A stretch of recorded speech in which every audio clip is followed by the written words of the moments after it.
நபிமார்களுக்கு கொடுக்கப்பட்ட சோதனைகளை எல்லாம் தங்களுடைய வாழ்க்கையிலே நினைத்து பார்க்க வேண்டும் என்பதையும் அல்லாஹ் சொல்லுவான். இதுபித்தலா இப்ராஹிம் ரப்புஹு பிகலிமாத்தின் ஃபதம்மஹுன்ன.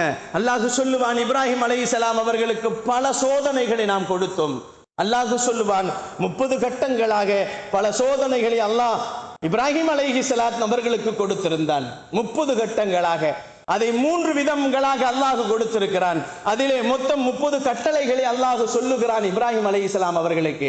அதை 10 கட்டளைகளை ஒரு ஆயத்திலே சொல்லுகிறான். இன்னொரு 10 கட்டளைகளை இன்னொரு ஆயத்திலே அல்லாஹ் சொல்லுவான். இன்னொரு 10 கட்டளைகளை அல்லாஹ் இன்னொரு ஆயத்திலே சொல்லி இது போன்ற வாழ்க்கையை தங்களுடைய வாழ்க்கைகளாக மாற்றிக்கொள்ள வேண்டும் என்பதை நபிகள் நாயகம் ஸல்லல்லாஹு அலைஹி வஸல்லம் நமக்கு சொல்லி காட்டினார்கள்.